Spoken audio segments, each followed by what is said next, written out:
Online pharmacy और दवाओं पर भारी छूट के विरोध में देहरादून में केमिस्ट सड़क पर उतर आए हैं। ऑल इंडिया केमिस्ट संघ के आह्वान पर शहर में एक दिन का सांकेतिक बंद रखा गया है, जिसके चलते अधिकांश मेडिकल स्टोर बंद रहे। केमिस्ट संघ का कहना है कि ऑनलाइन दवा बिक्री और 10 से 50% तक की छूट से छोटे व्यापारियों का रोजगार प्रभावित हो रहा है। संघ ने आरोप लगाया कि बिना डॉक्टर की पर्ची के दवाएं मिलने से मरीजों की जान को भी खतरा बढ़ रहा है। हालांकि मरीजों की सुविधा को देखते हुए कुछ मेडिकल स्टोर्स आपात सेवाओं के लिए खुले रखे गए हैं। केमिस्ट संघ ने सरकार से ऑनलाइन फार्मेसी पर तत्काल रोक लगाने और दवाओं पर भारी छूट बंद करने की मांग की। साथ ही चेतावनी दी गई है कि मांगे पूरी नहीं होने पर आगे बड़ा आंदोलन किया जाएगा। ऐसा आप उनको क्या बोल सकते हैं? हम तो अनुरोध कर सकते हैं, अनुरोध किया है। कईयों की आदत होती है, वो हर जगह आपको मिलेंगे, हमारे यहाँ पे भी मिलेंगे कि पूरे प्रदेश में अगर 3000 दवा व्यवसायी हैं, सबने बंद कर रखा, उसमें से 50-100 बंदे तो हमारे को ऐसे मिल ही जाते हैं। आधा शटर पूरा शटर आगे से पीछे से दवाई देने का उन्होंने काम करना ही करना है। उनको नासमझी की वजह से है, उनसे हम अनुरोध कर रहे हैं कि वो भी बंद रखें। आगे की क्या बिल्कुल पूर्ण समर्थन है हमारे, क्योंकि ये देखिए हम दोनों जो है मेडिकल रिप्रेजेंटेटिव और केमिस्ट बंधु जो है एक सिक्के के दो पहलू हैं।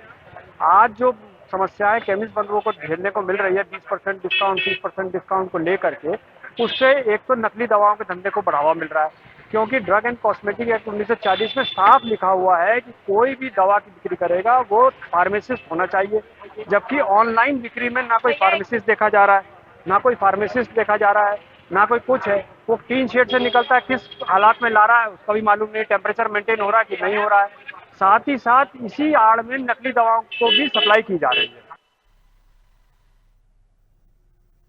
तो देखिए, फार्मासिस्ट जो हैं उनकी स्ट्राइक शुरू हो गई है। देहरादून में भी मेडिकल स्टोर्स को बंद किया गया है। हालांकि आपात सेवाओं के लिए उन्होंने कुछ चीजें सुविधाएं भी की हैं, लेकिन उनका सीधा विरोध है कि ऑनलाइन जो दुकानें संचालित हो रही हैं या ऑनलाइन जो डिलीवरी कर रहे हैं स्टोर्स, वो भारी डिस्काउंट दे रहे हैं, जिसकी वजह से उन्हें नुकसान हो रहा है और वो सेफ भी नहीं है। सोनू हमारा सहयोगी हमारे साथ जुड़े हुए हैं, उनसे हम और भी जानकारी ले लेते हैं। सोनू, देख रहे हैं हम अलग अलग राज्यों से इस तरह की खबरें जहां मेडिकल स्टोर्स के संचालक या फिर केमिस्ट उन्होंने ये विरोध शुरू कर दिया है। उनका सीधा कहना है कि अगर इस तरह की ऑनलाइन जो दवाएं मिलती रहीं तो वो ये आंदोलन आगे बढ़ाएंगे। सवाल ये है कि फिलहाल तो लोगों को परेशानियां हो रही हैं, क्योंकि कई मरतबा ये होता है कि जो हॉस्पिटल्स हैं उनके आसपास के जो स्टोर्स होते हैं वहां पर नहीं मिलती है दवाइयां, तो अलग अलग मेडिकल्स पर जाकर सर्च कर लेते हैं। दूसरा, जो जिस तरीके से उनका कहना है, कई जो लोग हैं बगैर प्रिस्क्रिप्शन के दवाई मंगवा रहे हैं, सही है, जो कि ठीक नहीं है। कई बार आपको गलत दवा मिल सकती है, कई बार आपको एक्सपायर्ड दवा मिल सकती है। तो इसका क्या अंततः सोल्यूशन होगा? क्योंकि अब हम देख रहे हैं सारी चीजें डिजिटल हैं, तो आप ऑनलाइन दुनिया को भी नहीं रोक सकते। देखिए पारुल, यही अपने आप में एक अहम सवाल है कि एक तरफ ऑनलाइन का प्रचलन बढ़ रहा है और लगातार डिजिटल इंडिया पर फोकस हो रहा है, और दूसरी तरफ जो है वो केमिस्ट संघ ऑनलाइन जो दवाई दी जा रही हैं, इन दवाइयों की जो छूट की स्थिति है 10% से लेकर 50% तक की, इस छूट को कम करने की बात कह रहा है। और ये बात भी सही है कि कुछ ऐसे मेडिकल स्टोर हैं जो सरकारी अस्पतालों के पास में, कुछ निजी अस्पतालों के पास में है, और उनकी रोजी रोटी जो है वो इसी पर निर्भर है। तो ऐसे में जो छोटे स्तर के मेडिकल स्टोर हैं या जिनका पूरा परिवार उस मेडिकल स्टोर से होने वाली आय पर ही निर्भर करता है, तो ऐसे में वो प्रभावित हो रहे हैं। आज एक सांकेतिक तौर पर ये सरकार को चेताया गया है और अनुरोध किया गया है कि जो ऑनलाइन का चलन बढ़ रहा है तो कंट्रोल किया जाए। अब अपने आप में ही सबसे बड़ा सवाल पारुल ये है कि क्या सरकार इस ऑनलाइन व्यवस्था को रोकेगी या फिर ये क्रम जो है यूं ही चलता रहेगा। और अगर ये क्रम यूं ही चलता रहेगा तो कहीं ना कहीं ये लोग प्रभावित होंगे, और प्रभावित होंगे तो इनका आंदोलन जाहिर सी बात है कि आगे और बढ़ेगा, और जब ये आंदोलन बढ़ेगा तो उस वक्त क्या स्थिति होगी ये देखना होगा। ये बात बिल्कुल सही है कि ऐसी स्थिति में खास तौर से मरीज और उनके तीमारदार परेशान होते हैं। जब किसी दवाई की आवश्यकता होती है और हड़ताल होती है या आंदोलन होता है तो उनको दवाई नहीं मिल पाती है, और जो जन औषधि केंद्र है उनकी तादाद अभी उतनी नहीं है।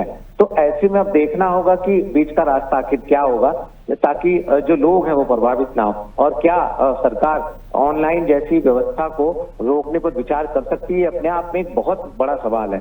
देखना होगा कि आने वाले समय में किस तरह से इनकी व्यवस्थाएं आगे चलेंगी और इनका आंदोलन का स्वरूप किस तरीके का रहने वाला है। पारू, बहुत शुक्रिया सोनू जानकारी के लिए। तो आगे क्या कुछ स्थितियां बनती है, क्या स्वरूप रहने वाला है, आने वाले समय के साथ पता चलेगा। लेकिन ये एक बड़ी चुनौती सरकार के सामने, प्रशासन के सामने भी है कि बढ़ते डिजिटल इंडिया के दौर में आप कैसे इनकी मांग मान सकते हैं, क्योंकि हम देख रहे हैं कि सारी चीजें, लगभग हर छोटी से बड़ी चीज आज आपको ऑनलाइन मिल जाती है, आप उसे ऑनलाइन स्टोर से खरीदते हैं।